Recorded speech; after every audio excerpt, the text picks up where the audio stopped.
Al-Fatihah.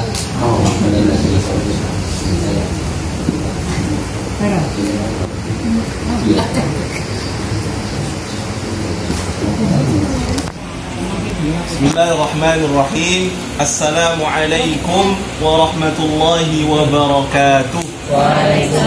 Kamu nih kok kamu. Yo, ini suara saya terdengar maupun mboten nih? Alhamdulillah. Oh, kurang dekat. Alhamdulillah. Alhamdulillah. Alhamdulillahilladzi bi ni'matihi tatimmus shalihat. Thumma assalatu wassalamu ala Rasulillah wa ala alihi wa sahbihi wa man sanna bi sunnatihi ila yaumil qiyamah. Allahumma inna nas'aluka ilman nafi'an wa rizqan tayyiban wa amalan mutaqabbala. Rabbi shrah li sadri wa yassir li amri wa hlul 'uqdatam min lisani yafqahu qawli, amma ba'd. Bapak-bapak, ibu-ibu yang dirahmati oleh Allah Subhanahu wa taala. Alhamdulillah, kita bersyukur kepada Allah Subhanahu wa taala yang telah memberikan kita nikmat yang sangat banyak, nikmat yang sangat agung, yaitu nikmat iman dan nikmat Islam. Karena dengan dua nikmat ini kita diberikan oleh Allah Subhanahu wa taala taufiknya untuk bisa hadir sini. Reuni apa nih Bu? Reuni tipis-tipis. Bapak ibu-ibu yang dirahmati oleh Allah Subhanahu wa taala, berkaitan dengan majelis ilmu, Rasulullah Shallallahu Alaihi Wasallam senantiasa memuji orang yang sregep ngaji. Rasulullah Shallallahu Alaihi Wasallam senantiasa memuji orang yang di hatinya terdapat keterkaitan untuk senantiasa ngaji. Rasulullah Shallallahu Alaihi Wasallam bersabda, "Wa majtama'a qaumun fi baitin min buyutillah yatluna kitaballah wa yatadarasunahu bainahum." Tidaklah suatu kaum itu duduk di majelis ilmu illa nazalat alaihimus sakinah, kecuali ketenangan itu akan hadir di dalamnya. Sakinah napa Bu artinya Bu? Ketenangan. Maka Al-Imam An-Nawawi rahimahullah, beliau mengatakan as-sakinah bimakna tuma'ninatul qalb, yaitu ketenangan di dalam hati. Maka ketika seseorang berada di majelis ilmu, maka hatinya otomatis akan merasa tenang. Wa ghasyiyatuhumur rahmah, dan Allah senantiasa mengasih rahmat pada orang-orang yang hadir di majelis ta'lim atau di majelis ilmu. Fudail bin Iyad mengatakan, tanzilur rahmatu ala majalisid dzikr. Rahmat Allah itu senantiasa turun pada majelis zikir, pada majelis ilmu. Fajlis ma'ahum, maka duduklah engkau dengan mereka, takun minal marhumin, maka engkau menjadi orang-orang yang dirahmati. Bapak-bapak, ibu-ibu yang dirahmati oleh Allah Subhanahu wa taala, berbicara masalah ukhuwah, berbicara masalah menyambung tali silaturahim, berbicara masalah dalam konteks halal bihalal, dalam konteks halal bihalal. Maka ketika kita membicarakan masalah ukhuwah, kita tidak berangkat dari warna baju. Mau baju merah, kuning, hijau di langit yang ketika kita membicarakan masalah ukhuwah, kita tidak membicarakan masalah suku atau organisasi. Maka ketika kita membicarakan ukhuwah, kita berangkat dari yang namanya al-qalbu. Napa Bu? Al-qalbu. Napa artinya itu? Hati. Ketika kita membicarakan ukhuwah, hendaknya kita berangkat dari hati ini. Karena jamaah yang dirahmati oleh Allah Subhanahu wa taala, hati itu adalah raja. Napa? Raja. Tugas seorang raja itu napa? Mengatur. Maka hati itu akan mengatur pandangan kita sehingga tidak meremehkan orang lain. Hati itu akan mengatur tangan kita sehingga tidak mudah untuk menzalimi orang lain. Rasulullah sallallahu alaihi wasallam bersabda, "Ala wa inna fil jasadi mudghatan." Sesungguhnya di dalam jasad kita itu ada segumpal darah. Idza saluhal jasadu kullu. Lek segumpal darah iki api, maka semuanya akan ikut apa? Api. Begitu juga sebaliknya, wa idza fasadal jasadu kullu. Lek segumpal darah iki elek, maka semuanya akan ikut apa? Elek. Ala wahiyal qalb. Maka ketahuilah segumpal darah itu adalah hati. Ibu-ibu, bapak-bapak yang dirahmati oleh Allah Subhanahu wa taala, maka yang pertama kali kita benahi adalah masalah nomor. Karena kalau hatinya rusak, hatinya suka dengki sama saudaranya, hatinya suka dengki sama temannya, maka wal'iyadzubillah seluruh amalan ibadahnya akan dihapus oleh Allah Subhanahu wa taala. Dalilnya apa, Ustaz? Rasulullah sallallahu alaihi wasallam mengatakan bahwasanya bahayanya dengki niku apa? Yakulul hasanat kama takulun narul hatab. Dengki hasad itu akan memakan seluruh kebaikan sebagaimana api itu memakan kayu bakar. Nah, maka hasad itu akan menghapuskan seluruh amalan ibadah kita kepada Allah Subhanahu wa taala. Ibu-ibu, bapak-bapak yang dirahmati oleh Allah Subhanahu wa taala, misalnya kita melihat tetangga kita ono sing sugih plus pejabat. Wah. Maka tetangga yang lainnya hasad ini mengatakan apa? Terus sugih ini paling korupsi. Nah, ini hati-hati. Nah, kalau orang tetangganya kaya butuh pejabat, maka tetangga yang lain mengatakan apa? Sugih ini itu apa? Ngingun toyol. Nah, ngingun apa kali, Pak? Babi ngepet dan sebagainya. Nah, kalimat toyol, babi ngepet dan sebagainya itu keluar dari suara tetangga yang senantiasa memiliki rasa hasad dan dengki. Harus hati-hati. Yang terakhir, ibu-ibu, bapak yang dirahmati oleh Allah Subhanahu wa taala, maka agar ukhuwah kita ini tetap terjalan, agar ukhuwah kita ini tetap diridhoi oleh Allah Subhanahu wa taala, hendaknya kita memperhatikan 3 hal. Berapa hal, Bu? Yang pertama, harus saling mendoakan.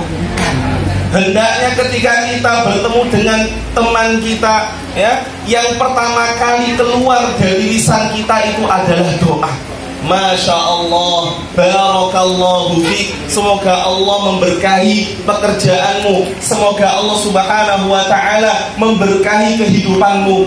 Apalagi doa yang diiringi dengan apa? Dengan tidak terlihat oleh saudara kita, yaitu an dhahril qalbi atau an dhahril ghaib. Doa di belakang saudara kita itu sungguh akan lebih mustajab di hadapan Allah Subhanahu wa ta'ala. Maka Rasulullah sallallahu alaihi wasallam bersabda, "Man yad'u li akhihi an dhahril ghaib faqala al-malak wa lakal mithl." Barang siapa yang berdoa untuk saudaranya, maka malaikat akan mengatakan, engkau akan mendapatkan apa yang engkau doakan untuk saudaramu. Maka ketika kita doakan teman kita, ya Allah, mudahkanlah pekerjaannya, maka kita otomatis akan dimudahkan oleh Allah Subhanahu wa ta'ala dalam masalah bekerja. Itu yang pertama. Lalu yang kedua, ya, setelah kita mendoakan teman kita atau saudara kita, yang kedua adalah berusaha memaafkan. Berusaha memaafkan saudara kita, berusaha memaafkan kesalahan teman-teman kita. Jangan sampai kata maaf itu hanya terlontar ketika hari raya Idul Fitri.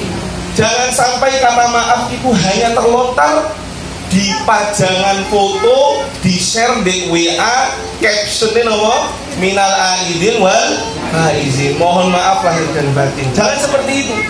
Tapi kita teruskan. Kalau bisa kita ketemu dengan saudara kita, kalau bisa kita ketemu dengan teman-teman kita, kita jabat tangannya, ya. Karena selama kita menjabat tangan saudara kita, selama kita menjabat tangan teman-teman kita, di situ Allah Subhanahu wa taala akan menghapuskan seluruh dosa kita selama kita belum berpisah dengan teman kita. Rasulullah sallallahu alaihi wasallam bersabda,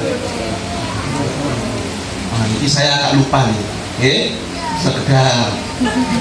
Nah, ma min muslimaini, alhamdulillah ingat, yaltaqiyani fayatasofahani illa ghafarallahu lahuma ma lam yatafarraqu. Tidaklah dua orang muslim bertemu saling jabat tangan, maka Allah Subhanahu wa taala akan mengampuni dosanya sebelum dia berpisah. Yang pertama tadi nopo? Alhamdulillah. Sudah mulai lemes semua ini. Terakhir kurang satu lagi, Pak. Ya, terakhir. Yang pertama tadi saling mendoa. Yang kedua saling memaaf. Yang ketiga terakhir terus selesai, ya. Yaitu berusaha ngempet lisan untuk tidak menggunjing orang. Berusaha ngempet lisan untuk tidak menggibahi teman-teman yang lain. Seperti itu, ya. Jangan sampai ibadah yang kita lakukan, ya, selama 50 tahun ini, benar nih, 50 tahun ini. Oh iya. 55 tahun, Masya Allah. Jangan sampai ibadah yang kita lakukan selama 50 tahun ini, selama 60 tahun ini dihapus oleh Allah Subhanahu wa taala dan dijadikan sebagai ibadah yang habaan manthura, seperti debu yang berterbangan. Semoga Allah Subhanahu wa taala menjadikan kita hamba yang senantiasa istiqomah menjaga ibadah sampai di akhir hayat kita. Alhamdulillah. Cukup. Tadi amanahnya untuk suwi-suwi. Ya. Ampun, diakhiri dengan doa nggih. Nggih, Bu. Kurang nggih ngundang pulang.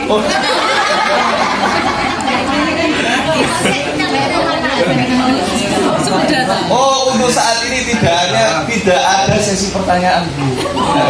Pertanyaannya privat saja. Tanya jawab. Oh, tanya. Iya. Gimana, Bu? Iya. Lanjut lagi. Lanjut. Tanya. Ada. Tanya. Kalau berjabat tangan itu harus mengucap atau berjabat tangan aja atau gimana? Dalam samun Pak, dalam hadis ini Rasulullah Shallallahu Alaihi Wasallam hanya menyebutkan jabatan tangan saja. Selama dia menjabat tangan saudaranya, maka di situ Allah Subhanahu Wa Taala akan menghapuskan dosanya selama belum berpisah. Seperti itu, Pak. Adapun kita mengucapkan salam, kita menanyakan kabar, itu masuk sunnah-sunnah yang lainnya. Gitu. Wallahu ta'ala a'lam. Sampun nggih. Ini saya lihat ada beberapa yang sudah lapar. Belum. Baik, pertama-tama saya menyampaikan ucapan beribu-ribu terima kasih kepada Mbak Vivin sekeluarga. Saya mewakili teman-teman semua. Sekali lagi terima kasih telah berkenan menjadi tempat acara rutin kita, pengajian rutin yang sudah cukup lama kita laksanakan. Sudah berapa tahun ya?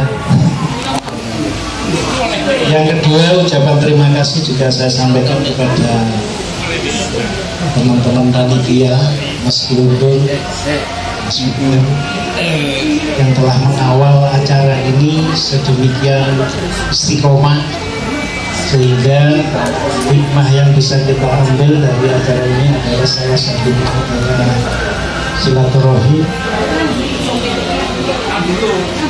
ikatan tali persaudaraan yang semakin kuat. Seperti itu. Saya tidak bisa memberi banyak atau kata-kata ya. Kita sudah berteman kurang lebih 3 tahun, tapi saudara, setuju ya? bersaudara sekarang. Alhamdulillah, salah satunya pengikat kita adalah acara pengajian rutin seperti ini. Mungkin itu saya nggak bisa berpanjang lebar. Terima kasih sekali lagi Mbak Wivin sekeluarga.